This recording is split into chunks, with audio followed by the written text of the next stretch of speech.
की सभा को संचालित कर रहे इस विद्यालय के वरिष्ठतम शिक्षक, हम लोग के अभिभावक रामोदय प्रसाद शाह जी, उपस्थित साथी शिक्षकगण, शिक्षिकाएं, उपस्थित हमारे विद्यालय के नन्हे मुन्ने प्यारे बच्चों, जैसा कि आप सभी जानते हैं, आज हम लोग शिक्षक दिवस मना रहे हैं।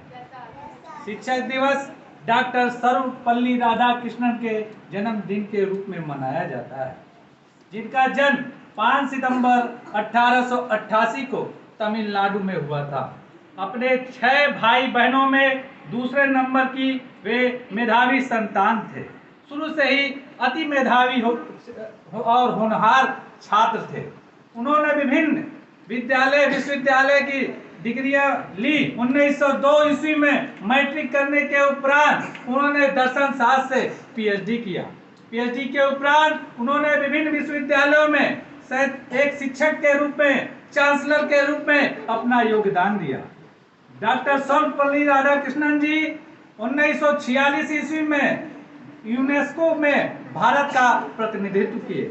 भारत के वे पहले उपराष्ट्रपति और दूसरे राष्ट्रपति हुए। 1962 ईस्वी में जब डॉक्टर सर्वपल्ली राधाकृष्णन के जन्मदिन मनाने की बात आई तो उन्होंने कहा कि मेरा जन्मदिन केवल मेरा ना हो, क्योंकि मैं एक शिक्षक रहा हूं, तो मेरा जन्मदिन एक शिक्षक दिवस के रूप में मनाया जाएगा। और तब से लेकर आज तक हम उनके जन्मदिन को शिक्षक दिवस के रूप में लगातार मनाते हैं। ये सभी शिक्षकों को गौरवान्वित करने वाली बात है कि एक शिक्षक एक सबसे बड़े पद पर जब आसीन होता है तो एक दूरगामी सोच का व्यक्तित्व यह संदेश देता है कि शिक्षकों की क्या मान और मर्यादा और सम्मान होना चाहिए। सर्वपल्ली राधाकृष्णन ने कहा था कि कोई भी विद्यालय उसकी इमारतों और उपकरणों से नहीं, अध्यापक की विद्वता और उसके चरित्र से निर्धारण होते हैं।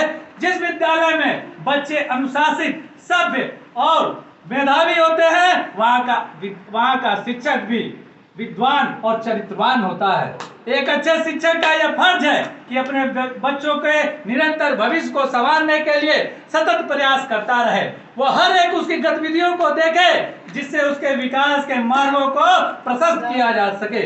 एक अच्छा शिक्षक उस कुम्हार के समान भी होता है जो मिट्टी के कच्चे बर्तन को गढ़कर एक अच्छा और बेहतर आकार देता है। वो समय पड़ने पे ठोकता है, देखता है कि बर्तन पका हुआ है कि नहीं। उसी तरह एक अच्छा शिक्षक भी अपने बच्चों के छोटी छोटी गलतियों पर कभी डांटता है, कभी टोकता है, कभी रोकता है, कभी ठोकता है और निरंतर प्यार भी करता है।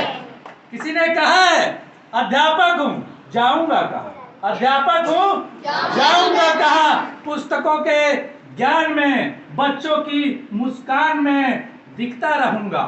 कमरों की खिड़कियों में, गुरु की झिड़कियों में दिखता रहूंगा। अक्षरों की बनावट में, चाक की लिखावट में दिखता रहूंगा। अध्यापक हूं जाऊंगा कहाँ। एक अच्छा अध्यापक निरंतर यह प्रयास करता रहता है। और आप लोगों ने इतना बेहतरीन कार्यक्रम का आयोजन किया। हमारे बच्चे निरंतर अपने अनुशासन से, अपने धैर्य से, अपनी विद्वता से इस क्षेत्र में अपने इस विद्यालय के मान और सम्मान को बढ़ाते रहे हैं। इसलिए मैं आप सभी को इस अवसर पर बहुत सारी शुभकामना देता हूं। हमारी आशा है, उम्मीद है, इच्छा है कि आप एक दिन अपने बड़े मुकाम पर पहुंचे। एक अच्छा अध्यापक केवल विषयगत चीजों को बताता नहीं है, बल्कि सामने आने वाली चुनौतियों से निपटने का मार्ग भी बताता है। और वो काम हमारे विद्यालय में हम शिक्षकों के द्वारा निरंतर किए जाते रहे। हमें उम्मीद है, हमें विश्वास है कि आप अपने चरित्र से, अपने प्रयास से, अपनी विद्वता से, अपने अनुशासन से इस विद्यालय का नाम और ऊंचा ले जाएंगे और एक नए स्वर्णिम रूप में इस विद्यालय का नाम प्रतिस्थापित करेंगे। मैं आपसे यह कहना चाहता हूं कि एक गुरु और शिष्य का संबंध मधुर होना चाहिए, निर्मल होना चाहिए। थोड़ा हो सकता है कि शिक्षक अपने बच्चों को बेहतर बनाने के लिए कभी कभी रोकेगा, टोकेगा, डांटेगा, लेकिन आप यकीन मानिए आपसे प्यार भी सबसे ज्यादा करता